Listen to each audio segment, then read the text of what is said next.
terhadap saudara-saudara saya macam-macam, ya bersyukurlah. Apa yang hasil mujahadah ayah di Watu Bloro itu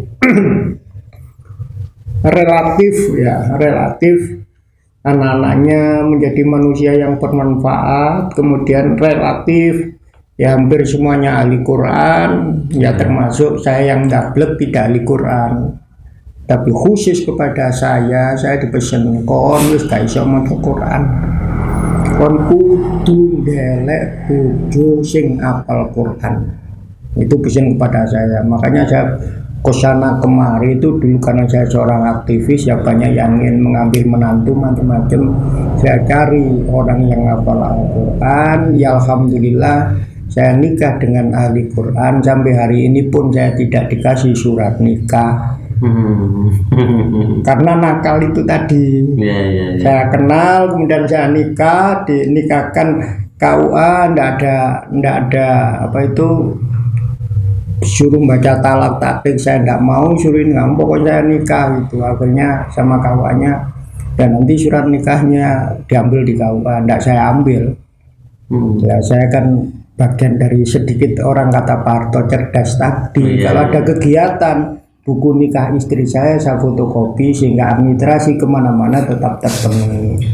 Jadi ayah itu memperjuangkan keluarga itu luar biasanya, anak-anaknya luar biasanya, termasuk emak itu luar biasanya. Jadi kalau emak Bu Asia itu setiap kegiatan apa saja untuk keberhasilan anaknya di bidang apapun, apakah uang macam-macam itu, baca nariyah 4444 dibaca sendiri, tidak mau dibantu. Sehingga habis isya itu biasanya jam 3 sore.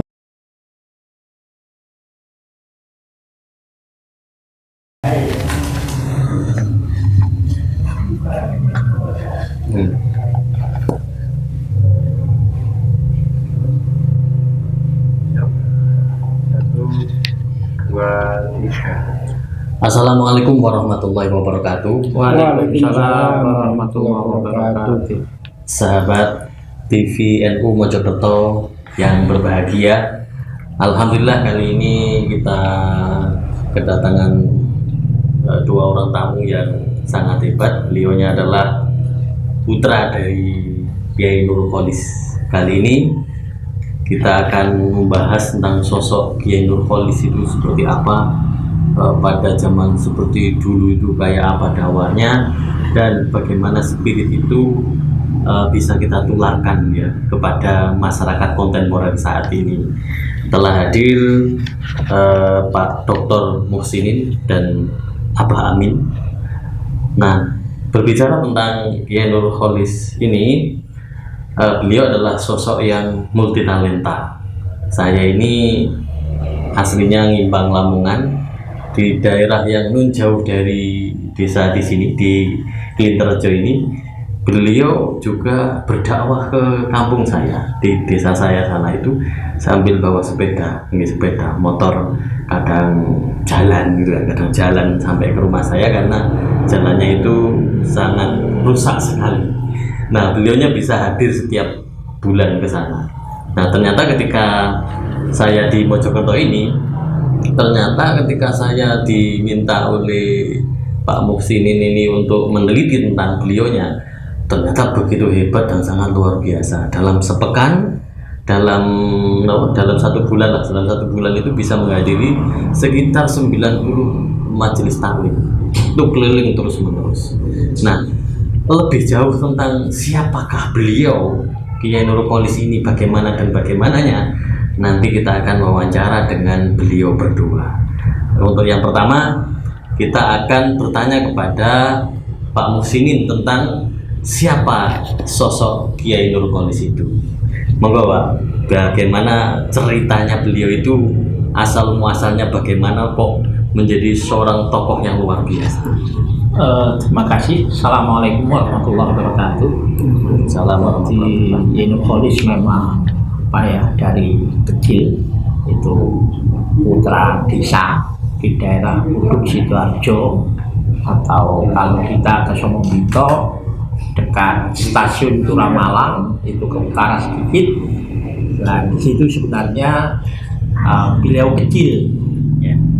Jadi bapaknya Nurholis, ya, Yai Ahmad Rifai, kemudian ibunya Malikah. Jadi di Nurholis kecil itu adalah di Buduk itu, ya. Kemudian sambil di Buduk beliau juga waktu itu sekolahnya di Balokrejo, daerah Somobito. Kalau Balokrejo itu dari Terongan itu ke utara, kemudian ke barat. Nah, jadi dua perjalanan ini misalnya yang mengantarkan Yai Nurholis itu punya kepribadian yang luar biasa, karena beliau perjalanannya itu dari kecil. Jadi mulai dari kecil sekolah, kemudian waktu khitan, itu malam menjelang khitan itu ibunya meninggal. Betapa itu. Bahkan karena posisi seperti itu, makam sama ibu itu sampai beliau wafat itu tidak ketemu. Ya. Cuman baru-baru ini sudah ditemukan, tetapi ternyata tidak diprediksi. Jadi prediksi tidak ada nisannya, ngoten nggih. Ya, waktu itu diproyeksi itu di belakang rumah, atau di timurnya rumah itu ada makam. Jadi utaranya Balong Sepur atau stasiun itu ada makam di situ. Nah, seingat ayah waktu itu diperkirakan di situ. Ternyata tidak di situ, di selatan. Jadi selatan kereta itu ke selatan. Nah, di sana agak di tengah sawah, dan di situ sebetulnya juga ada makam-makam keluarga. Jadi kemarin ya mungkin masih setahunan dari sekarang ini terlacak bahwa ibunya itu makamnya tidak, ya dari dulu mencari belum ketemu, tapi sekarang alhamdulillah sudah ketemu. Jadi itu masa perjalanan. Kemudian Yai Nurholis setelah masa-masa belajar di kampung, ya, kemudian beliau juga melanjutkan perjalanannya itu ke Rejoso. Jadi aslinya ke Rejoso, pondok pesantren Darul Ulum Rejoso. Ya. Tapi di Rejoso tidak begitu lama, beliau lanjutkan, ya, ikut sebenarnya mbahnya atau kakak dari Mbah Malikah itu. Jadi dari ibunya itu punya saudara namanya Yai Ilham, itu di Jenggawah, Ambulu, Jember, ya. Nah, tapi mental dan kepribadian Nurholis memang dari kecil sudah mulai berdakwah, ya. Jadi mulai dari mental atau kepribadian dakwah itu sejak dari Balongrejo dapat guru yang punya pengalaman luar biasa. Karena guru Nurholis di Balongrejo itu adalah, katakanlah mungkin waktu itu di bawah Mbah Wahab Hasbullah, itu adalah pengasuh Balongrejo. Yai Arif Syahid. Ya, Arif Syahid itu. Jadi dengan seperti itu dapat ilmu lagi di Jember itu. Dan di Jember itu sudah berdakwah. Pada tahun 2001-2002 saya sempat mengajar di Pasca Sarjana Universitas Islam Jember. Nah, waktu itu Bapak bilang, loh, aku biyen tahu ngaji waktu saya di Pondok Jember itu di daerah Sabrang. Ya, Sabrang itu mungkin kalau dari pantai selatan desa kedua. Jadi Sumberjo, utaranya itu Sabrang. Nah, itu perjalanan jadi dakwah seperti itu. Tetapi juga di Jember setelah itu bapaknya ngerintis lembaga pendidikan. Di Sembujo itu Mbah Mat Rifai merintis lembaga pendidikan di Desa Buduk, MI, ya. Maka waktu itu Nurholis diajak, ya. Jadi Nurholis diajak untuk berdakwah untuk membantu mendirikan madrasah. Dan saat mendirikan madrasah ini Nurkholis sudah punya dua guru lagi. Selain dulu pernah dapat pengetahuan pengelolaan lembaga dari Balongrejo, sekarang dapat tempaan langsung dari orang tuanya. Ya. Nah, setelah di MI Mbuduk Sidoarjo, maka Nurkholis waktu itu diminta untuk membantu mengajar di MI Klinterjo. Karena di Klinterjo waktu itu terjadi perubahan kepemimpinan. Jadi kepala sekolahnya adalah Pak Abu Khoir, kemudian pilihan lurah dengan Pak Abdul Muin, Pak Abu Khoir kalah. Nah, kalah politik, beliau akhirnya ke Sumatera. Nah, murid ini kocar kacir, ya, diganti Yai Turmudi dari Blendren, ya hanya mungkin berjalan 1 bulan, diganti adiknya Yai Turmudi, Yai Muksin, juga sama. Sehingga Yai Nurkholis diminta untuk jadi kepala madrasah. Nah, ketika diminta jadi kepala sekolah itu, artinya kan tokoh di Klinterjo ini memandang bahwa sosok Yai Nurkholis muda ini itu sudah memiliki kemampuan. Apakah memang begitu, Ki? Iya, karena itu tadi sudah punya pengalaman mengelola lembaga di bapaknya di Sembujo. Kemudian pertama kan tidak kepala sekolah pertama, tapi tidak lama. Jadi karena pergantian itu tadi. Jadi Pak Abu Khoir ke Yai Turmudi, kemudian Yai Muksin, kemudian ya hanya hitungan bulan. Kemudian Yai Nurkholis datang dan setelah itu terus diminta. Padahal sebelumnya itu sudah ada guru baru namanya Pak Ismail. Nah, cuma setelah Yai Nurkholis datang, Pak Ismail dengan Yai Nurkholis ini bersinergi. Ya, jadi Pak Ismail banyak terlibat di pengelolaan di internal sekolahan. Yai Nurkholis menata manajemen dan pengajian rutin di sekitar sekolahan. Nah, itulah yang mengantarkan MI Klinterjo. Yai Nurkholis mungkin terlibat sekitar 5-7, ya, sampai dengan sekitar tahun 71. Waktu ditinggal Pak Abu Khoir, muridnya tinggal 80-an. Tapi tahun 71 saat Yai Nurkholis digantikan Pak Ismail untuk jadi kepala MI, itu muridnya sudah 600, tapi 600 itu dengan TK ya, dulu belum ada. Jadi kelas 0, kemudian kelas 1, 2 itu 600, 7 kelas itu 600, berarti hampir 80-an lebih. Itu perjalanannya. Ya. Nah, di tengah-tengah proses inilah kemudian tahun sekitar 66, ya. Tetapi sebetulnya di proses ini Yai Nurkholis sudah mulai dakwah kemana-mana, ya. Berawal dari lingkaran MI Klinterjo dan sekitarnya, tapi sudah mulai ada beberapa daerah, ya. Sehingga waktu itu akhirnya tahun sekitar 66 dari perjalanan ngaji-ngaji itu Yai Nurkholis akhirnya menikah yang kedua itu dengan Bu Yatimah. Ya, nah, menikah dengan Bu Yatimah, kemudian yang menikahkan itu adalah Kiai Ismail Ibrahim, Pondok Pesantren Darul Hikmah, Kedung Maling. Iya, bahkan menurut cerita ibu, ya, katakanlah mungkin ya ramen gitu ya, tapi yo enggak resepsi gitu, enggak dituade gitu. Lah ibu itu sempat datang, tapi nggak tahu ibu bahwa itu adalah ya mungkin dalam rangkaian acara itulah, ya. Jadi ibu itu bercerita bahwa beliau itu datang ke desanya Ibu Yatimah itu. Nah, itu dakwah terus sampai Yai Nurkholis berikutnya. Itu adalah mendirikan atau mengelola, ya, waktu di Jedes itu beliau mengelola membesarkan MI yang sekarang jadi Mindamean. Ya. Jadi Mindamean itu dulu ada sekolahan, tapi ya wis katakanlah kayak tidak bertuan, ya.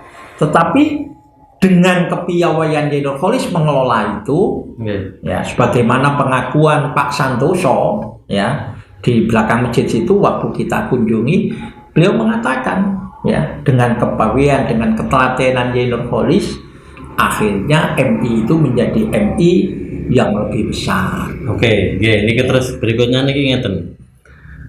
Tadi kalau kita lihat pendidikan dari Yai Nurkholis, beliau adalah punya banyak guru ya, punya banyak guru dan tidak berhenti untuk belajar juga, walaupun beliau sudah menjadi seorang tokoh, menjadi seorang kiai, menjadi seorang dai. Nah, saya juga melacak bahwa beliaunya itu juga pernah kuliah. Iya. Kuliahnya di Universitas Darul Ulum. Nah, konon katanya satu kelas dengan Abah Amin. Itu bagaimana misalnya sosok Yai Nurholis yang sudah menjadi kiai di mana-mana, dikenal di mana-mana. Kemudian kok ceritanya sampai kuliah S1 gitu. Terus sama satu kelas sama putranya juga. Nah, bagaimana mengelola emosinya waktu itu? Mana Pak? Cerita. Terima kasih. Jadi saya ini cerita agak utuh. Saya ini sangat bangga dengan ayah saya itu karena saya ini paling nakal. Ya, termasuk perjalanan ayah dakwah macam-macam itu mungkin saya yang paling banyak mengikuti, tetapi saya selalu frustasi, mutung gitu. Jadi rumah ini adalah rumah kenangan. Dulu di sini ada kamarnya. Ada kamar. Nah, saya ini kecil itu memang sering dipanggil ayah ketika mengajar PMI itu dipanggil itu ya karena ayah itu pakai kopiah, di mana kalau punya rokok diselempitkan di kopiah itu ya namanya kecil, saya udes-udes itu. Ya karena keterbatasan itu ya ayah marah. Di sini ada cagak, saya mulai siang sampai sore itu diikat di cagak. Tapi ya nggak susah, saya nggak apa-apa, rumah saya menit dicancang ya nggak apa-apa gitu. Itu kemudian waktu itu, jadi kalau di sini belum ada orang punya apa-apa, ya punya Harley Davidson. Jadi masih sangat muda itu gagah ya, yang diajak kemana-mana ya saya dengan naik Harley Davidson itu. Tuh, kemudian di sini juga ada kamar. Ayah itu sangat keras setelah subuh tidak boleh ada orang tidur. Itu lah saya tidur sama ayah disiram dibangunkan sampai 3 kali nggak bangun, diambilkan tong disiram air itu. Saya bilang enake didusi ya diambilkan sapu. Itu begitu juga ketika pindah ke selatan itu di Padepokan itu kamar kecil yang masih ada jendelanya itu, di situ ayah itu kalau istirahat kalau tidak membaca Al-Qur'an ya nulis syair itu. Ya saya kunjungi macam-macam di situ, kebetulan saya juga di sana, saya juga guyon mau macam-macam, jadi kadang ayah juga marah karena saya ini selalu minta uang. Termasuk saya sudah nikah itu juga minta uang. Ya kan, nikah njaluk duit enake sama ayahku ya. Itu perjalanan dakwahnya luar biasa. Jadi antara lain ini ayah itu pernah mengajak ibu itu ngaji tafsir di sekarang pesantrennya LDI Burengan. Puasaan ngaji tafsir di sana. Seorang suami istri ngaji tafsir di sana, belum LDI dulu kata ayah. Sehingga ayah ngaji tafsir di sana puasaan. Begitu juga ngaji yang lain, termasuk kuliah di Undar itu satu angkatan dengan Al-Maghfirullah Ibu Jumatin Mustain, Kiai Arwani, kemudian Gus Hasib, dan banyak kiai-kiai tokoh yang di Jawa Timur yang kuliah di situ. Saya enggak, termasuk dulu ada ketua MUI Nganjuk. Jadi tokoh-tokoh itu kuliah di Fakultas Ilmu Sosial dan Ilmu Politik, sosiatri, itunya sosiologi. Ya aktif. Bahkan ayah itu juga menulis jurusannya apa nih? Ya, pembangunan masyarakat. Pembangunan masyarakat. Menulis apa itu tugas. Jadi saya lihat ayah itu nulisnya sangat bagus sekali. Jadi tokoh-tokoh politik yang di situ saya enggak itu tertulis rapi begitu. Sehingga saya juga tergugah untuk senang nulis dan senang baca. Itu ayah. Di dalam perjalanan dakwah diantaranya saya ini kalau Mas Isno cerita Lamongan macam-macam, saya hampir sering diajak keliling itu. Tapi saya selalu protes. Ini contoh, ini saya masih muda diajak dakwah ke Trawas, Pacet, ya, terus turun. Berangkat saya dikasih uang 20.000. Seneng anak muda kasih 2.000 dari mulai Kembor, Celaket, itu kok nggak ada yang nyangoni gitu loh. Ngaji kok gak ada sih nyangoni sih ya. Saya ingat betul itu. Kemudian di pemandian Masjid Pojok itu baru di situ disangoni 20.000. Akhirnya oleh ayah diajak ke warungnya, ayo tuku sate ke Mang Lesu gitu. Dari ke sate, kembaliannya itu diserahkan ke saya setelah ngaji di petak itu. Kemudian kalau nggak salah, kemudian ke Kesiman dibagi 2, kon ngaji Orona, ngaji Rene. Saya pikir loh, saya protes waktu itu, ya ngaji kok rugi ini lah, rugi apa? Lah sama nus mang bondor 20.000. Mari ngono oleh sang 20.000 tuku sate samlokno aku. Lah kok mangan nggo omah apa mak itu? Itu antara lain. Kemudian berarti beda dengan sekarang ya Pak. Kalau sekarang kan diundang sama masyarakat terus diamplopi. Tapi beliau malah nggak sanggup, nggak diamplopi. Hampir ayah itu kalau berangkat kemana saja itu pasti membawa sesuatu. Minimal dia bawa rokok sendiri. Ya, bahkan saya pernah diajak ngaji itu sama kayak Pak Amin gitu. Saya berangkat dari pagi lewat Kerumulan, lewat Segaran, kemudian di situ mampir ke teman di baratnya Segaran itu ada temannya ayah. Kemudian setelah dari situ pengajian rutin di Sumengko, ya Sumengko di selatannya jalan. Di situ dulu ada pondok, ya. Kemudian setelah itu ke Jetis Banjaragung, ya. Di situ dikasih makan, ya. Tapi kayaknya sangune ya gak roh umput, sangune buka gitu ya. Kemudian ngaji lagi di daerah daerah Jetis itu ke selatan, ya. Nah di sana saya tahu persis. Pulangnya itu dikasih uang 5 rupiahan itu loh, dibungkus. Jadi orang-orang itu urunan, ya entah mungkin gitu bensin ya wis pres-presan lah. Itu ya 5 rupiahan itu dibungkus kemudian dibawa diberikan ayah. Nah itu dari pagi tadi sampai sana pada zuhur. Kemudian ke Delanggu, waktu Delanggu saya berhenti karena apa? Ayah meneruskan perjalanan mau ke Gresik. Nah, jadi ngaji itu rata-rata ya pagi muter itu. Tapi apa sampai zuhur itu kan sudah dapat satu di Segaran tadi, yang kedua di Sumengko, kemudian di Jetis mampir ke Takmir Masjid, ya, kemudian di selatan tadi. Tapi saya tahu dapat sangu itu di selatan tadi, ya. Tapi 5 rupiah. Tapi berarti tidak mesti. Jadi begini, saya pernah diajak ke Benjeng itu hari Jumat. Hari Jumat itu ada 13 tempat ngaji. 13 tempat ngaji. Hari Jumat itu 13 tempat ngaji. Saya pikir ini hari Jumat kok 13 nih, ya apa ngedume. Akhirnya ayah bilang, kamu nanti ngaji 6, saya 7 karena ada pengajian umumnya. Saya 7. Kemudian kamu khutbah di sini di Masjid Benjeng yang kota itu. Kemudian ayah itu. Saya pikir saya ngaji 6 pasti pulang dapat uang saku banyak gitu. Ya. Akhirnya ya umpamanya 6 ngaji itu dibanding UMK sekarang itu mungkin lebih besar UMK.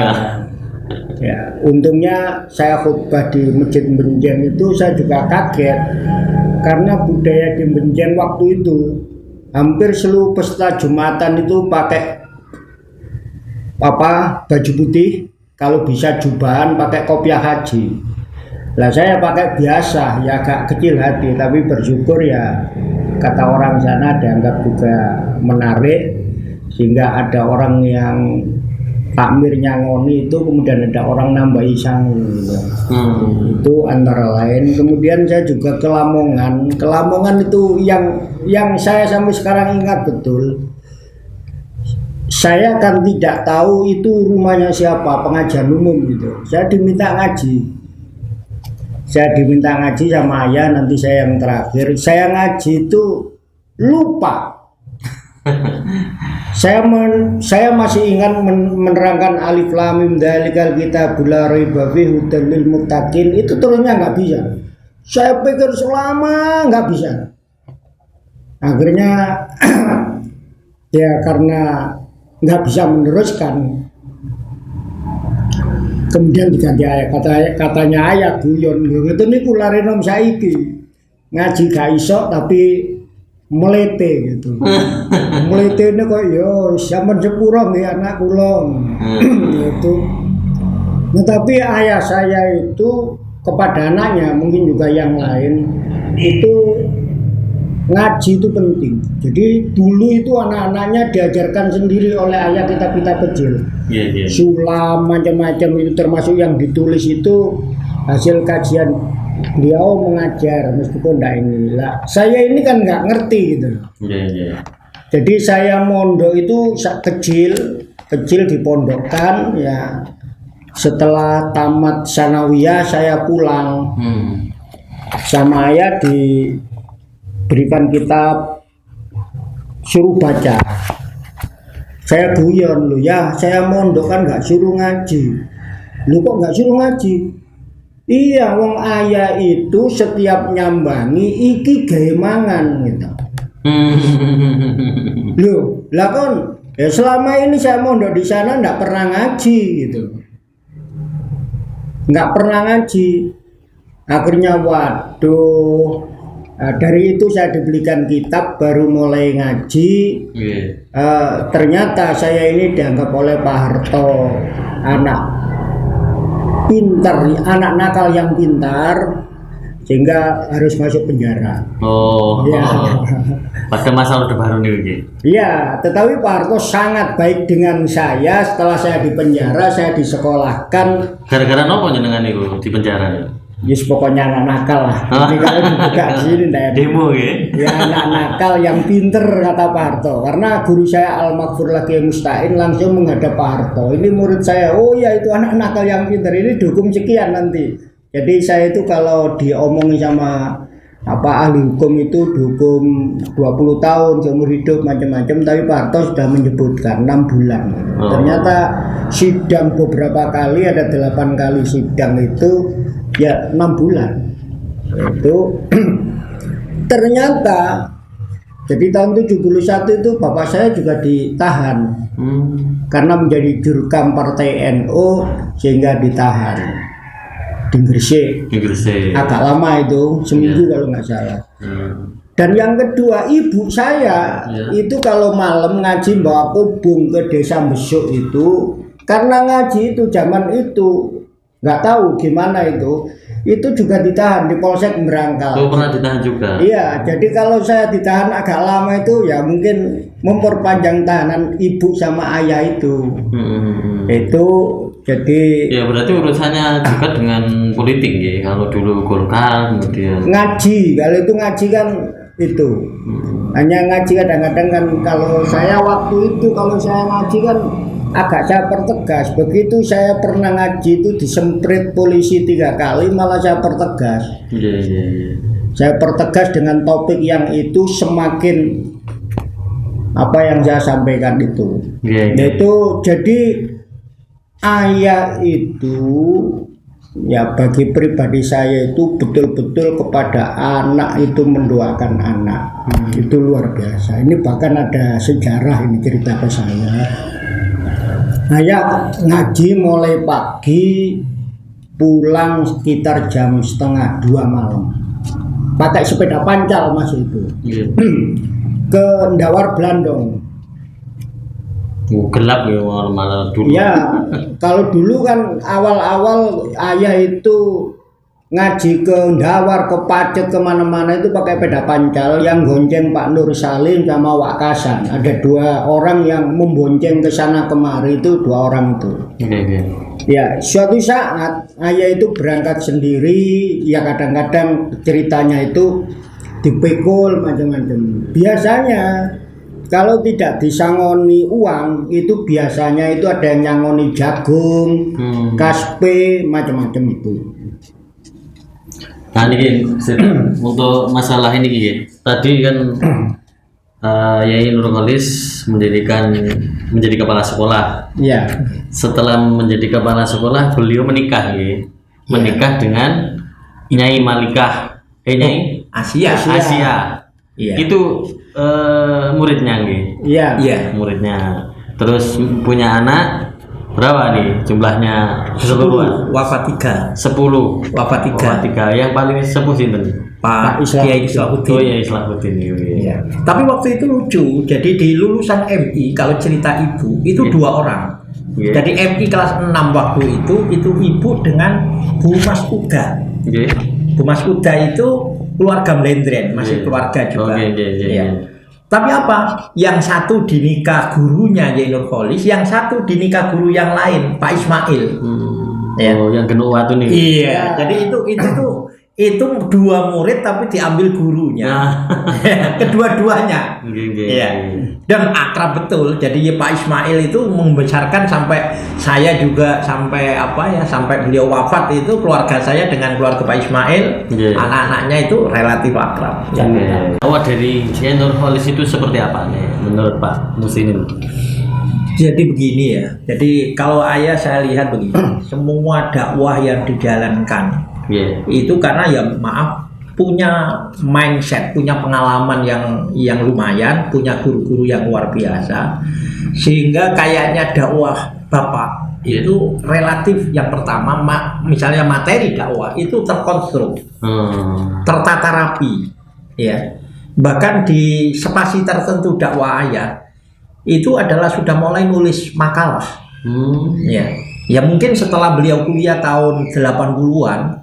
Nah, itu sering jadi ngaji itu ya 1 lembar di fotokopi atau 2 lembar di fotokopi, kadang 3 lembar. Itu sudah sering begitu. Jadi menurut saya sampai sekarang pun orang yang ceramah seperti itu kan jarang. Ya, itu yang pertama. Jadi semua konten dakwahnya itu struktur. Misalnya tadi membuat syairan. Itu juga dicetak tahun 81. Hidayatul Nikah dan Hidayatul Ibadah. Kemudian mulai nulis historical walaupun belum dicetak, itu kayaknya finalisasinya adalah beliau setelah di Baiat Mursyid Yai Mutohar Demak. Demak atau ya Demak. Ya. Jadi setelah itu jadi ada proses intelektual itu langsung diterapkan di tengah-tengah masyarakat gitu. Termasuk nanti dalam misalnya mengelola pendidikan misalnya, strategi dakwah dalam pendidikan. Saya juga melihat beliau punya kekhasan tidak sama dengan kiai-kiai yang lain. Jadi kalau struktur pendidikan itu Kiai Nur Kholis itu begini. Jadi pertama ketemu orang 1, 2 orang 2 kali 3 kali. Kalau sudah 5 orang ngaji rutin. Ya, itu sudah polanya di mana-mana mesti ngono. Mendirikan. Iya, mari ngaji rutin, kemudian nanti kalau sudah agak kuat, diniyah. Diniyah nanti kuat, maka dia ke pendidikan formal. Mendirikan MI. Iya, formal. Lah, cuman apa? Kalau sudah mendirikan diniyah, bukan berarti cangkruannya hilang. Oh, tetap. Iya. Jadi sudah punya MI, ngaji rutinnya di sekitar kampung masih jalan. Nah, itulah yang dipakai Yai Nur Kholis misalnya membesarkan beberapa lembaga pendidikan saat beliau diberi kesempatan untuk memimpin. Ya, termasuk di Glinterjo tadi. Ya, itu yang dilakukan. Jadi itu pola itu saya temukan hampir di mana-mana seperti itu. Makanya insya Allah nanti juga akan terbit lagi buku, selain buku Napak Tilas Dakwah atau Napak Tilas Perjalanan Yai Nur Kholis, nanti ada model pendidikan Yai Nur Kholis. Buku itu risetnya sudah selesai, cuma tinggal editing. Jadi editing itu misalnya kepustakaannya apa itu masih saya tata. Mungkin dalam beberapa bulan ke depan akan segera kita terbitkan. Jadi cuma ya memang tidak bisa sempurna karena apa? Misalnya sejarah buku ini yang kita kupas atau kita bahas kata hari ini saat di peluncing itu masih banyak saja. Karena apa? Ya. Mungkin perjalanan infolis satu tempat saja itu bisa jadi satu buku kecil itu. Betul. Sehingga apa? Kalau banyak dapat, pada tadi pengajian sampai 90 lah, itu kan berarti banyak buku. Ya, tapi di tengah keterbatasannya, saya yakin bahwa yang kita lakukan ini adalah satu proses luar biasa. Karena apa? Risetnya kebetulan saya, Pak Isno, Pak Ulil itu perjalanannya dengan segala keterbatasan itu sudah mewakili relatif ya responden yang kita harapkan. Ya gitu. Abah Amin, kalau dilihat dari isi ceramahnya antara jenengan dan Yai Nurholis ini, saya pun Jadi jelas ya, karena bapak saya ya bagus bapak saya. Tapi yang jelas betul memang, jadi ayah itu pernah diundang Unitomo itu membuat makalah. seminar. Ya, diundang UNER juga membuat makalah. Jadi ceramah, semacam ceramah umum, tapi mungkin ada keajaiban, tidak masalah. Tapi ada makalah. Begitu juga pernah diundang Pemda, itu nggak umum, kiai diundang ceramah, ada menyebarkan makalah. Itu. Tetapi memang dakwahnya unik. Uniknya begini, contoh ini dulu di daerah utara Mojokerto itu kalau kenduri itu tukar berkat. Iya. Tukar berkat gitu. Sementara kepedulian tidak ada, perjuangan itu tidak ada. Ini contoh masjid Terusan, Kuburdawa itu loh. Di Ringin, Losari, timurnya Ringin itu ada masjid. Lah masjid itu mulutan waktu itu. Biasa mulutan pun itu tukar berkat. Sehingga bapak saya membuat rancangan berkatnya semuanya diganti kloso, nanti tikarnya kita bacakan tahlil gitu. Jadi semuanya bawa tikar di baris, ya saya sebagai itu ya agak ketawa itu opo-opoan. Setelah tahlilan selesai, klosonya dibeber semuanya, besok sudah ada. Itu kan strategi. Ya. Dan banyak lagi ya, sampai kalau ceritanya ya Husain yang mendirikan Ludruk, mendirikan orkes lu ya. Pernah mendirikan. Iya, Ludruk orkes, kalau nggak salah Ludruk ada 2, orkes ada 3. Itu lu kok gitu ya? Iya. Jadi kita bersama mendirikan, maka orang-orang yang mau main Ludruk macam-macam itu kumpul di musolanya ya Husain itu. Ayah yang memberi ceramah, memberikan nilai budaya bahwa dulu itu kan yang paling zaman-zamannya orde lama itu kan Ludruk itu kan yang paling menarik. Maka dibawakan nilai-nilai termasuk cerita sahabat Bilal, cerita apa macam-macam orkes itu ya, Suban macam-macam itu, Bintang 9, kemudian Cempaka Putih kalau nggak salah yang didirikan itu. Lakonnya itu dibuat nilai-nilai budaya Islam, jadi perjuangan wali macam-macam itu. Karena apa? Karena di tempat lain itu kan ada yang ceritanya menyembelih Tuhan, ya, propagandanya PKI propaganda kan? Itu sehingga ayah sama Ye Husain itu dakwahnya itu begitu terukur gitu, terukur. Jadi sepertinya mendirikan MI di Kelinterjo itu seluruh hampir musola di sini itu tempati ayah ngaji. Dari tempati ngaji orang diberikan semangat berjuang, kemudian dijak urunan bangun sekolah yang utara itu. Minta boto sendiri, itunya sendiri ya orang sekitar itu. Termasuk bagaimana membebaskan ladangnya itu. Ini mampu menggerakkan orang untuk bersama-sama berjuang di jalan Allah seperti itu. Meskipun ayah itu kadang-kadang kalau orang itu sampai herannya kenapa, ini mungkin adik-adik saya tahu, guru Klinter itu kalau makan di sini ya, anak-anaknya pagi sampai siang nggak boleh makan sebelum makannya guru sebagai penghormat guru. Lah kadang-kadang gurunya merasa enak gitu, habis. Ya namanya anak sudah mulai pagi sampai siang nggak makan, ya lapar, ya nangis bareng. Anaknya dewe ganti. Iya, ya sering gitu. Ya pokoknya guru itu dulu nggak ada itunya ya, dapat makan siang di sini. Ya meskipun ayah sendiri mencari ekonomi juga agak sulit. Jadi kalau ngaji sering memang pulang bawa terong, dari Pacet itu bawa telo, kalau dari utara itu sering bawa jagung, macam-macam itu ya. Itu kalau adanya itu, dan hampir seluruh anak-anaknya pagi itu nggak ada yang istilah makan pagi itu. Makanya ya siang itu. Setelah Bapak Ibu guru MI sini juga. Iya. Terus itu ini asiknya itu. Oke, yang menarik, sangat menarik sekali untuk mendalami Kiai Nurholis ini dengan berbagai keberhasilan dakwah di berbagai tempat dan staminanya juga sangat luar biasa. Oke, dalam waktu 1 bulan bisa sampai pindah tempat ke berbagai tempat gitu. Nah itu riadonya apa gitu? Nah, jelas kalau sebagai orang NU kan mesti apa sih wirite iso sampai koyo ngoten gitu. Ini kalau guyonnya ya Husain, orang itu semakin banyak istri itu semakin kuat. Oh, ngoten gitu. Ya, jadi ya ini enggak itu saja. Jadi ayah itu istrinya banyak sebenarnya, yang punya putra 3 itu. Tapi saya tahu istri-istrinya ayah itu ada. Jangan-jangan beristri itu juga strategi dakwah beliau juga. Oh iya, jadi hampir. Jadi ini istri saya juga pernah heran gitu ya. Ada orang, tidak saya sebutkan namanya, datang ke sini mengklaim istrinya ayah saya. Padahal itu menurut orang kampung itu orang gila.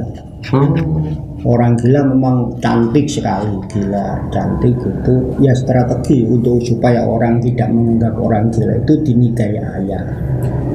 Ya cari ke sini ya saya pertemukan dengan ayah, saya nggak saya antar dari sini ngomong-ngomong. Begitu juga pernah suatu saat saya punya Quran itu saya tulisi nama saya. Tahu-taunya Quran ini dibawa murid saya. Saya tanya, Quranmu kok apik le? Oh nggih niku kula diparingi Yai Nurholis. Lha sapa Yai Nurholis iku? Niku bapak kula. Lho, bapak ya apa mboten ibu niku dirabi Yai Nurholis, Quran napa-napa diulang ngaji kula tek niki. Aku lho iki berarti dulurku. Banyak lagi. Ya banyak lah. Jadi contoh lagi mungkin ya bukan itu, tapi strategi dakwanya ayah masuk Troloyo itu sangat sulit. Bahkan dulu ayah mengadakan pengajian rutin, bawa pengeras sendiri, bawa apa sendiri, boleh tanyakan orang Troloyo itu ngaji di Troloyo, ngaji rutin di pengajaran Troloyo masih itu. Ya saya juga pernah ikut. Di situ ada orang sangat baik dengan saya. Dulu tempatnya ada warung di sebelah selatan. Kalau warung sekarang kan pindah di luar, di dalam di selatan itu kok baik dengan saya.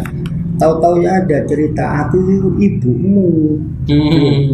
Ibumu pundi? Aku dinikahi Yai Nurholis. Sehingga ayah masuk ke Troloyo itu lancar karena ya suplai mungkin ngasih orang-orang kopi macam-macam jadi warung itu tadi. Dan banyak hal yang memang ya termasuk nikah dengan Bu Yatim itu sama. Jadi katanya ya Husain, ya Husain itu pengen di situ buat apa gubuk, apa itunya semak belukar itu damen lah ya. Jadi semuanya lah orang situ nggak seneng gitu. Mau dibakar malah. Mau dibakar macam-macam, akhirnya lo isane gak dibakar nopo ya kok nek gelem tapek mantu ya tapek mantu itu sama Bu Yatim ya menjadi strategi dakwah di sana, menjadi islamisasi di sana dan sebagainya. Jadi banyak strategi dan taktik yang kalau kita tulis di dalam strategi taktik dakwah itu ya sangat banyak. Tapi mungkin juga begini, ayah itu satu, maaf, kayak nganggur mau Quran. Iya. Jadi Al-Quran menjadi setiap nganggur. hari mesti membaca. Ya pokoknya nganggur mau Quran. Nganggur. Iya. Gak pernah ngelamun lah. Oh iya, jadi kalau nganggur kalau tidak nulis ya baca Quran. Terus yang kedua, ayah itu sederhana. Katanya anak-anaknya boleh nonton TV. Boleh. Tapi kayak tasbih. Ya seperti itu. Menurut saya wiritan seperti itu kan sederhana, tapi kan wiritannya tadi ini khusyuk itu. Ya termasuk santri-santri yang awal itu lihat TV semuanya dikasih tasbih. Jadi dulu di tembok itu ada puluhan tasbih. Ketika lihat TV tasbih ya? itu berzikir. Gitu. Dan itu saya coba saya terapkan, memang agak sulit. Jadi saya ini ada kiai dari pesantren terkenal di Pasuruan. Ya kebetulan pelatihan di Hotel Purnama itu ada diskotik, dan minta ya ayo ke diskotik. Tapi syaratnya ya apa? Ini saya mau tasbih ketekan itu, saya baca selawat atau apa. Nanti kita dapat berapa? Begitu mau masuk, ada kiai langsung teriak kerasnya, astagfirullahaladzim, lari. Nggak jadi masuk. Ada juga yang ikut masuk, wah lihat juga macam-macam itu, saya diam aja. Nah setelah keluar ke kamar saya tanya, yai dapat berapa ya? Loh apa lah mau bulan lo oleh sangangai punjul, malah aku oleh piro ya, nggak sampai 1.000. Nanti sampai itulah jadi banyak cara-cara yang dilakukan ayah itu dalam rangka mendidik. Memang sulit ya di tengah kehingar-bingaran yang seperti itu, diskotik macam-macam bisa berzikir. Kita bisa berzikir. Oke, berikutnya tentang strategi tidak hanya sekedar lisan ya, tapi juga literasi. Beliaunya menulis kitab. Apa hanya ini? Mungkin ada kitab-kitab yang lain ya? Ya mungkin kalau yang terstruktur setahu saya ya 3 itu. Tapi kalau makalah-makalah sebetulnya saya ingin mengumpulkan, cuman ya kok kan kabeh sing diumpul jejaknya ya.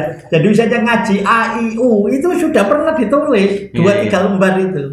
Ya. Dan ini manuskrip kitab beliau sudah ada di buku itu. Sudah ditampilkan juga di buku ini 3 karya beliau tentang pernikahan ibadah, pernikahan, hidayatul ibadah itu lebih pada fikih. Jadi keseharian amal ibadah keseharian, nikah itu lebih itu, kemudian hidayatul thariqah itu sebagai pedoman sebagai seorang salik, orang-orang yang menempuh thariqah. Nah itu yang dilakukan ayah itu. Tapi kadang saya ini juga anak yang nggak nganut. Jadi ketika ayah itu menjadi mursyid, saya ini yang digadang-gadang diminta terus pokoknya kon kudu beat thariqah. Ya itu, tetapi akhir-akhir saya ini juga pengen beat thariqah. Pengen beat thariqah tapi tidak ke ayah waktu itu. Ayah itu saya ingin beat yang sempurna, itu pikiran saya. Ayah ya hebat, tapi lebih hebat ya Dilan sebelum meninggal, hafal Quran macam-macam. Ini thariqah yang itu. Saya ke Syekh Husain dituliskan thariqah sampai pelajaran orang-orang mursyid itu. Setelah itu waduh, itu ya melok thariqah ya. Kata Syekh Husain, kon gak usah melok thariqah. Monggo ya tambah dosa. Kok dosa ya? Sing asale sunnah dibekno dadi wajib. Lah kon nek gak iso istiqomah dosa. Kon ku zikir padha ae mek thariqah, kon istiqomah. Hanya saja guru mursyidnya. Nah ini sehingga waktu itu saya juga ke ayah itu. Jadi ayah itu dengan saya itu sangat lucu. Antara lain ini yang itu mungkin semuanya tahu. Saya ini kan ya nggak tahu, Allah mentakdirkan saya ini kan tidak bekerja. Nggak bekerja, ya ayah protes. Kon dipuju di anak, yo ganti bojo ganti anak. Tuh, akhirnya ayah ke Syekh Husain. Pertama Syekh Husain lagi jarno mawon. Kedua begitu, ketiga saya enggak tahu. Ayo aku gonjangan nang Syekh Husain gitu. Gonjang ke Syekh Husain. Syekh Husain bilang begini, apa ayah wadul itu ini nggak ada anak, nggak ada bojo, nggak nyambung gawe, kedosan macam-macam katanya Syekh Husain dibalik. Yai sampean nyidak boto ta. Syekh Husain. Yo gak lah, sampe malah muni bangunan. Yo gak lah, ya wis jarno ae lah wis. Sehingga pulang yo ganti ya dendo lah apa. Lah jangan wadul ya Husain aku tungkai duit aku. Ya. Jadi ayah itu kepada anak-anaknya semuanya saja termasuk Pak Sinin, coba setua ayah itu naik sepeda motor ke Bogor. Oh iya. Bogor. Ke Bogor, saking senengnya putranya di IPB naik sepeda ke sana. Pak waktu Sepeda motor. Waktu wisuda ngoten apa? Enggak. Sambang awal kuliah setelah kuliah berapa bulan dengan Pak Khayat. Jadi yo berhenti di mana-mana, wong dari sini ke Bogor kan jauh. Sepeda motoran, sepeda motornya kalau nggak salah waktu itu sepeda Supra. Iya di Honda ya Supra mungkin. Jadi Hondanya tidak sebegitu itu. Ya sampai sana, sampai itu ya tak kayak gini, sama itu sakti ya. Lo nang Bogor sepeda motor. Karena apa? Cinta pada anaknya itu terkait ilmu. Jadi ayah itu mewariskan dua hal tadi. Yang pertama Quran, yang menghasilkan banyak putra putrinya yang hafal Al-Quran. Kemudian cinta menulis macam-macam menghasilkan anak-anaknya apa yang. Tapi jenengan kok tertarik ke politik itu apa mewarisi dari Yai Nurkolis? Ayah itu antara lain ditahan itu karena menjadi jurkam Partai Nahdlatul Ulama. Waktu itu Partai NU. Ayah itu tidak menjadi jurkam, tetapi ketika ceramah di mana-mana itu diselipkan betapa pentingnya namanya politik.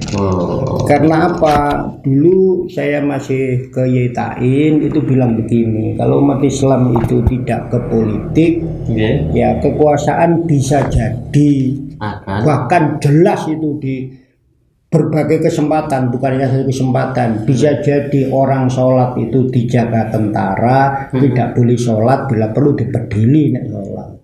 Makanya politik dengan dakwah itu harus ada keseimbangan, masyarakatnya kuat, politik jangan sampai terjadi yang demikian. Itulah kemudian Al-Maghfur lagi Mustain masuk Golkar itu dalam kerangka menjaga politik agar Islam tetap berkembang sebagai rahmat bagi semuanya, tetapi kekuasaan tidak menggunakan kekuasaannya untuk menghalang-halangi dakwah dan sebagainya. Sehingga ayah itu ya sebagai juru dakwah yang sudah lumayan tetap kuliah gitu kan. Ya itu karena gurunya yang menyuruh kuliah itu juga Al-Maghfur lagi Mustain Romli, sampai istrinya bujunya Atin Mustain itu ikut kuliah. Ya aktif juga kiai-kiai ya enak, saya ini paling muda paling ini ya guyon ya macam-macam. Itulah di mana di desa saya itu ketika ketika Toriko itu pecah, juga terjadi di grassroots itu pecah. Tapi beliaunya Yai Nurkolis itu mampu menyatukan. Dan ini sangat menarik sekali karena beliau bisa menjadi orang tua pendamping di berbagai titik-titik majelis Toriko. Iya, jadi masalah itu Yai Nurkolis itu memang saya nggak ngerti ya. Jadi Toriko itu kadang-kadang antar Toriko satu dengan yang lain, antar mursyid satu dengan yang lain itu nggak bisa erat dan guyup gitu. Tapi ayah itu semuanya bisa masuk. Misalnya ya, torekotnya orang cukir misalnya, ayah bisa masuk. Torekotnya Jamrozi, ayah bisa masuk. Misalnya torekotnya Gus Mujib, ayah bisa masuk. Torekotnya Gus Dim waktu itu, torekotnya ya Gus Dim misalnya Dirjoso itu bisa masuk. Torekotnya NU itu bisa masuk. Sehingga apa? Ngajinya ayah tidak pernah dihambat karena apa? Bisa masuk kepada semua Toriko itu. Jadi menurut saya ngajinya ayah itu juga tidak lepas dari pertama ya setting katakanlah tempat pengajian itu ngajian rutin. Dan pengajian rutin itu salah satu diantaranya adalah pengajian Toriko. Jadi ada acara ritual wirid. Lah setelah wiridan itu ada pengajiannya. Jadi ayah sebetulnya mendapatkan tugas dari Yai Mustain waktu itu salah satu diantaranya. Tapi juga tidak tugas dari Mustain terus tidak bergerak, tidak. Jadi Yai Mustain itu tetap satu pintu. Kemudian pernah dari NU waktu itu jadi LDNU. ya itu menjadi pintu yang lain, punya jejaring, sehingga apa? Pengajian itu hampir tidak pernah berhenti. Kalau katakanlah satu hari 3-4 itu sudah tidak pernah berhenti. Ya. Karena kesibukannya, ceritanya kan ya Nurholis juga sempat tidak berada di rumah sekian tahun gitu. Yang lama itu 2 kali. Nah ini Sudi menyikapi keluarga atau putra putrinya, menyikapi bapaknya yang tidak pulang-pulang menjadi Bang Toyib. Ini kata Sudi. Jadi kalau dulu saya ini kan yang agak nakal, pernah itu saudara-saudara saya kumpulkan, ya, ayah saya minta waktu itu kan, anak nakal itu ya mak kata sama mereka, saya pegat ya. Ya tertahu. Tetapi saya juga ya dalam situasi demikian, saya ini kemana saja hampir sama diterima. Jadi saya itu coba kelas 1 sanawiyah, saya mencari ayah itu berjalan dari Krian ke mana itu utara yang tadi itu Damean. Dari Damean cari ayah nggak ketemu ke Terangseng. Dari Terangseng itu mulai pagi sampai sore saya kembali ke Damean, ya namanya orang kecil sanawiyah kelas 1 belum makan mulai pagi. Jadi saya sudah mendekati Damean itu ada pohon besar, saya tengok-tengok di situ. Sehingga ada tuyul macam-macam ketemu Pak Lurah. Maghrib karena maghrib ya sudah dari pagi itu enggak itu ya ketemu Pak Lurah. Akhirnya ditanya Pak Lurah macam-macam, disangoni, kemudian ke Damean lagi sama Wak Kusen itu ciri khas. Ayah kalau sana itu ya dikasih terong kacang macam-macam. Saya pulang ke sana ke sini itu ya bawa terong kacang. Ya mak lu kontuan di. Kalau ayah kan ya iku le ketemu nih ayah kan biasa terong kacang macam-macam jagung sak langsing itu semulih naik truk nunut-nunut sampai itu. Jadi kalau anak-anaknya sebenarnya kadang-kadang manusiawi ya, karena mak wadul itu kadang-kadang ke saya. Sehingga yang mengalami kejengkelan juga. Iya, namanya itu ya banyak. Manusiawi lah. Enggak perlu dicirikan, tapi intinya ayah itu meskipun demikian sangat peduli. Sangat peduli. Jadi saya masih ingat meneruskan tadi cerita tadi. Ketika jam 1:30 ayah itu di Watu Blorok kalau nggak salah, ngaji dari pagi.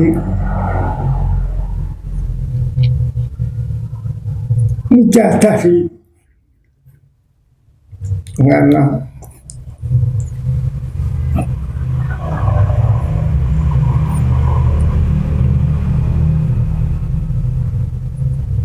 Namanya orang berjuang dari pagi sampai malam, pulang nggak bawa apa-apa. Yang di rumah nggak punya beras waktu.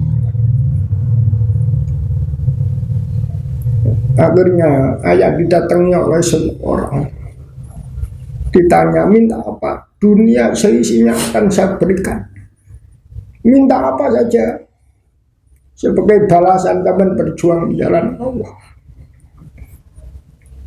Ayah tidak minta, saya minta anak-anak saya ini menjadi anak yang soleh. Saya pulang sampai rumah kira-kira 6:30.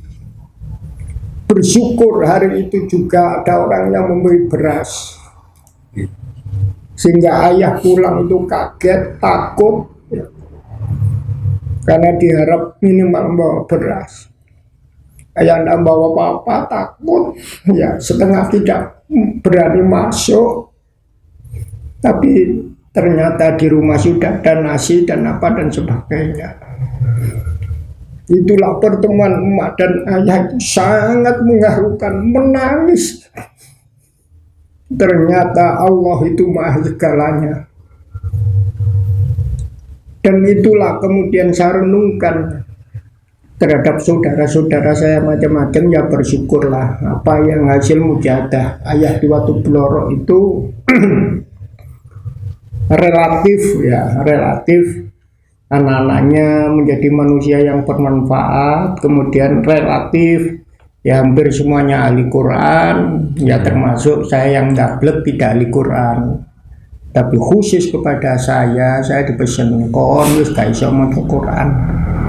Kon kudu ndelek bojo sing apal Quran. Itu pesan kepada saya. Makanya saya kesana kemari itu dulu karena saya seorang aktivis ya banyak yang ingin mengambil menantu macam-macam.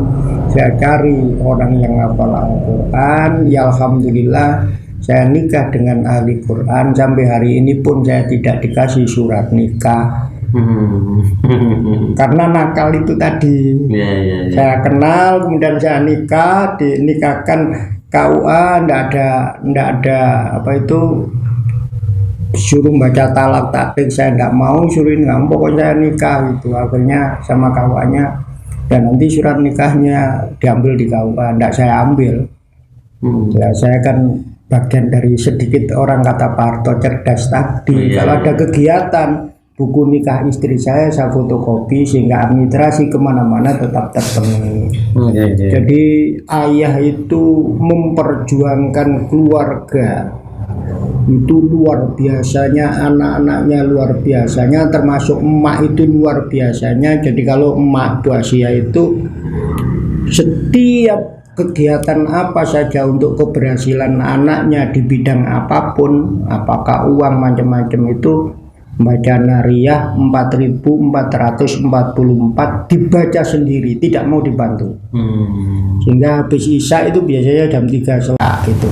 Nah, jadi ada kelebihan-kelebihan ayah yang begitu luar biasa kepada emak yang begitu sabar luar biasa. Jadi sampai emak meninggal itu keluarga kaget.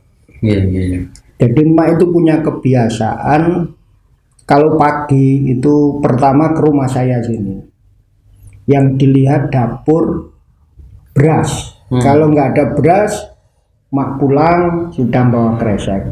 Nah, setelah itu keliling ke tetangga, dilihat dapurnya. Bahkan ini masih ada itu 3 rumah dari pondok itu pagi sama mak ditanya, kok mboten kebul-kebul? Ngapunten punyai mboten gadah kayu gitu. Mak pulang ambil kayu, bawakan kayu. Setelah itu dilihat lagi, kok burung kebul-kebul. Ngapunten nyai, kalau mau niku napa dereng enten beras gitu. Pulang ambil beras, sehingga begitu meninggal itu banyak orang-orang yang lapor. Ya termasuk untuk pondok itu. Itu loh Pak Amin, kayu kula niku lho pun dituku bunyai kan diantar-antar ketok. Niki dereng akhirnya ya nongko macam-macam ya, termasuk sebagian dipakai Dek Hayat untuk rumahnya itu. Ya emak itu yang itu. Begitu juga kalau acara muslimat itu orang-orang kan diberitahu, monggo muslimatan wis mboten usah bayar gitu. Namanya orang sambat bunyai ngapunten nopo bayar gratis, langgeng nenten omplong niku mlaku niku ya napa bunyai mosok kan jual tok. Itu juga sama mak saya, sempun rame-rame pokoknya sama nek gelem budal dikasih uang semuanya. Padahal mak itu nggak punya apa-apa.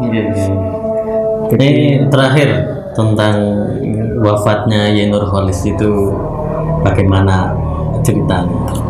Mungkin anak-anaknya itu hadir di sana atau bagaimana?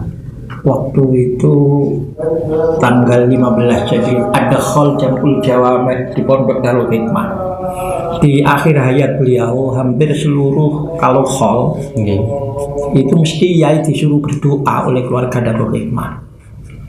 Nah, waktu itu hari Rabu malam, ya. Lah di khol Jamul Jawame kok ayah nggak berdoa. Bahkan waktu itu Pak Islahuddin itu lagi ngaji rutin di Winterjo. Jadi ngaji rutin, Rebo, tapi kok ayah mah kok gak ikut. Kemudian waktu itu akhirnya Pak Islahuddin minta Dek Liso, diminta besok pagi supaya melihat ayah di Bujo. Ya, maka waktu itu Dek Liso itu datang ke Mbujo ngejak anaknya yang masih kecil. Nah, kemudian di sana sampai jam 9 nggak ada apa-apa ya, tapi ya sakit, ayah sakit, ya. Nah, tapi nggak ada apa-apa, jadi ke sana di bangku anaknya Liso gitu. Kemudian ya mungkin sudah lama, kemudian Liso pulang, ya. Tiba-tiba ya sekitar jam setengah 12, jam 12 diberitahu bahwa Yeno Kholis wafat. Ya. Jadi ya nggak ada anak-anaknya ya, yang terakhir melihat ya Mukhliso tadi dengan suaminya Solihun. Bahkan waktu itu saya ngajar di Unda, ya, sehingga pas saya diberitahu Yeno Kholis wafat itu saya langsung pulang, ya, langsung pulang ke Wates, kemudian langsung ke Klinter, kemudian di Klinter saya ketemu Cak Hayat, kemudian ke sana, cuman saya nggak ikut, ya. Mobil saya waktu itu Panther kecil itu. Jadi Yeno Kholis wafat itu diusung Panther kecil ke sini dari Sembujo ke Pondok Klinter. Ya. Jadi ba'da zuhur wafat saya depu, tapi saya pulang dulu. Diwasiatkan dimakamkan di sini ya. Ya itu begini, ayah itu dulu berkali-kali ngumpulkan anak-anaknya minta dimakamkan di Juramalang. Oh betul. Nah, diminta makam Juramalang, tiba-tiba saya dipanggil sama ayah saya.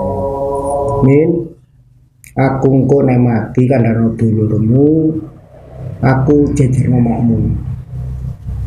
Ya alhamdulillah, sebelum meninggal saudara-saudara kebetulan kumpul, saya beritahu ya bukan wasiat, tapi ini ayah minta dikuburkan dengan emak. Tuh kemudian waktu itu malam saya diberitahu sama orang Suko Gang 3 kalau nggak salah, Pamin, bapak sampean masuk angin membengi tapi gede gitu. Oh nggih. Kemudian kami minta Deliso itu ngecek, karena saya mau ada agenda mau pergi, ngecek sampai sana, oh enggak apa-apa, mau beli susu macam-macam itu, sehingga karena ayah sudah tidak apa-apa, sudah saya ajak ke Surabaya, yaitu saya ke Surabaya urusan macam-macam, nah, saya pulang sama Ning Inun diberitahu. Diamin apa ayah gak ono, walah wong ayah gak ono yang ngendi paling ngaji nang dindi. Lho gak ono kok, lho gak ono ya apa? Nah, sampe gak teko-teko ayah wis dikubur. Ya, saya kan datang menjelang maghrib, ayah itu sudah dikubur, saya diberitahu. Jadi proses pemakamannya cepat sekali. Ya. Jadi zuhur, asar itu dimakamkan. Dan meninggalnya juga sangat cepat. Jadi setelah dicek itu, ya, itu kan ada MI. MI, ibu mengantar anaknya sekolah ke MI. Ya, di situ ayah dengan Cak Mutadi yang biasanya nganter-nganter. Ternyata kedua-duanya tidur. Ibu pulang nganter anaknya sekolah TK itu, ya dekat lah sini dengan sekolahan itu ya. Pulang, dua-duanya tidur. Nah ibu marah-marah, iki mari mangan kok tuh main digugah. Ternyata Cak Mutadi bangun, ayah kok nggak bisa bangun, dipanggilkan bidan sudah tidak ada. Jadi ya bersyukur sudah ya senang-senang makan minum susu macam-macam, dan ya perjalanannya tidak ada yang menunggu karena Cak Mutadi juga tertidur. Kemudian ini ibu mengantar anaknya jalan kaki ke depan itu sekolahan sing diparani ya Pak. Ya itu pulang sudah ayah tidak ada, jadi ya begitu cepat. Nah, saya sendiri ya bersyukurnya wasiatnya minta dikubur dengan ibu itu sudah saya sampaikan, sehingga meskipun saya tidak tahu pemakamannya ya hampir saya yang tiap hari nunggoni kan, karena saya kan tiap hari ke Padepokan itu ya tak tunggoni, tak itu dan sebagainya. Dan yang nggak tahu kok kebetulan saya bisa kadang-kadang bisa menemui ayah, bisa menemui emak gitu ya. ya itu kadang-kadang ya ini ya kita nikmati lah. Jadi itulah bagian daripada ya dulu namanya anak kan ada sakit hati ke ayah macam-macam, tapi yang saya rasakan pribadi saya, mungkin juga anak-anak yang lain punya sejarah panjang dengan kebaikan ayah yang luar biasa gitu, mendidik anak disiplin, ngaji kitab diajari sendiri di samping dipondokkan itu, kemudian apa seperti nggak boleh tidur setelah subuh macam-macam, itu yang saya rasakan. Jadi nilai kasih sayang dibangun kepada anak-anak juga demikian, meskipun kadang-kadang juga namanya anak yang zaman itu kan pengen keren, punya bapak pengen keren, bapak saya kok begini gitu. Ya mungkin gini ya, mungkin ada satu kosakata yang mungkin ayah juga pernah katakan. Jadi ayah melakukan apapun itu sebenarnya yang paling mahal kalau saya amati itu adalah doanya. Jadi mungkin secara fisik tidak pulang, tapi ayah doanya ayah waktu tidak pulang itu jauh lebih nemen daripada orang yang dampingi anaknya. Itu yang dilakukan. Jadi jadi menulis 3 tahun tidak pulang. Bisa gelak-gelak. Ya. Yang lama itu 3 tahun, 70 sampai 73 atau menjelang 74 itu 3 tahun setengah mungkin, kemudian 83 sampai 86 itu yang agak panjang ya, yang lainnya ya sebentar-bentar. Tetapi apa ya itu tadi saat seperti itu ya, secara finansial kan sebenarnya ya kita kesulitan, tapi ya jalan gitu. Ya, jadi itu yang dan saya saat ngobrol-ngobrol ya itu tadi. Jadi doanya ayah dimanapun ayah berada itu jauh lebih nemen dibanding mungkin yang dilakukan orang lain terhadap anak-anaknya. Sehingga apa? Kita sekarang merasa bahwa apa yang kita gapai, apa yang kita capai sekarang itu sebenarnya bukan yang kita capai, tapi itu mungkin adalah rangkaian doa ayah dan mbah-mbah saya, rangkaian doa dari guru-guru saya sehingga saya bisa eksis sekarang gitu. Tapi mungkin kita punya kontribusinya tidak sebesar yang seperti ini andai kata kita secara pribadi gitu. Dan ayah konsisten, saya merintis di Wates itu bulan puasa ditunggoi. Ya. Jadi ditunggoi bendino di sana sampai nganggep doa kate minta dirabi atau apa gitu. Jadi ya, ibu juga sama. Ibu di akhir-akhir itu sering datang ke Wates. Bahkan ya maaf di akhir-akhir itu saya dikritik habis oleh ibu waktu saya di Wates. Ya. Aku katakanlah begini, ibu itu merasa senang dengan apa yang saya lakukan. Tapi ada satu hal kata ibu. Aku nek turu kene ono siji hal sing saya merasa bahwa kalian belum melakukan. Apa itu? Sholat malam. Jadi ibu peka sampai segitu. Jadi karena waktu saya di Wates, katakanlah sholat malamnya wis nemen gak jalannya.